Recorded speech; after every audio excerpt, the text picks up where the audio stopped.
Okay, so here are the first four problems on tonight's homework.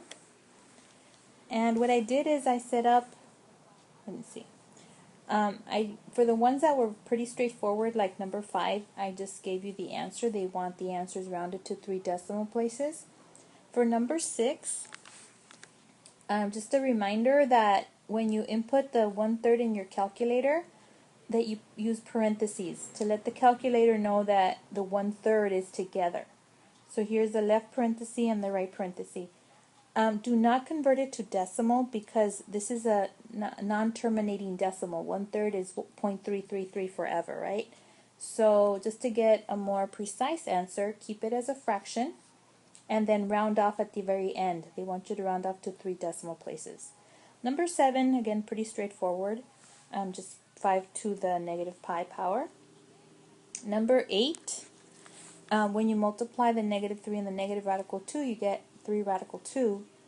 And again, this one, I found that you needed the parentheses because if you don't use parentheses, some calculators will do 8.6 to the third and then take that answer and multiply it by radical 2. So just to let the calculator know that the 3 radical 2 is together in the exponent, use the left parenthesis and right parenthesis to enclose it, and then this would be your answer. Okay, the next group of problems are the ones dealing with E. Again, number 33, pretty straightforward. Now, calculators are programmed so that as soon as you press E, the number that follows is the exponent. So you don't have to use the caret key for these. Okay, so all you do is let me just erase that. All you do is put E, so second function ln, and then the 9.2, and that'll give you this number right here. Okay. And number 34, minus a negative is positive.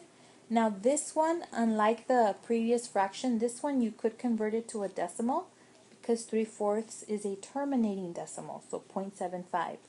So when you do e to the 0.75, you get this, 2.117. 35, after you multiply the 4 times the 0.02, you get 0.08, right? So then after that, you just input it into the calculator, pretty straightforward, 50, E, and then this as your exponent. And you get this answer right here. 36 is a very, very small number because you're taking E to the negative 200th power. Okay? So you're taking, this is actually what you're doing. You're doing negative 5.5 times 1 over E to the 200. Okay, remember your laws of exponents? So E is 2.71828. It's another irrational number. So if you're taking that 2.718 to the 200th power, it's a very, very small number. That's why your final answer is negative 7.611 times 10 to the negative 57. So that means that there are 56 zeros in front of this negative 7 and then the decimal. So it's very, very small. Okay, and then after that, you had number, 89? Go over here to this side. So number 89, you're comparing and they want you to put less than or greater than. So for 89, e to the pi turns out to be about 23.1. And then pi to the e is 22.45. So this is 23, this is 22, so this is greater. 100 squared is, 10 squared is 100, and 2 to the 10th is 1024. So this is obviously bigger. 5 to the negative 3 is 0.008, so 0.008. And 3 to the negative 5th is 0.004. So this side is bigger, the right side. 4 to the 1/2 means the square root of 4, which is 2. And 1/2 to the 4th means 1/16. So that's bigger. For 93, they're asking you to first say whether the function has an inverse, and then if it does, find the inverse. Well, number 93 is a linear function. It's 1 to 1, so yes, it has an inverse. So we do y equals 5x minus 7. We add the 7 to both sides, so you get y plus 7, which equals 5x. Then we divide by 5, and then we switch the x and the y. So x plus 7 over 5 equals y. We switch the x and the y. And since y is already solved, we switch this to inverse function notation. So this is f inverse of x is x plus 7 over 5. So this is the, you can leave it like this, or if you want to separate it into two terms like this, it's fine. So either one of these is right. For 94, give myself a little bit of room here. For 94, you have f of x equals negative 2/3 x plus 5 halves. Now this is another linear function, and it is 1 to 1, so it has an inverse. So we're going to switch the f of x to y. Okay, plus 5 halves. We're going to subtract 5 halves from both sides, equals negative 2/3 x. And to leave x by itself, I'm going to multiply both sides by negative 3 halves. Okay, so I'm going to multiply this by negative 3 halves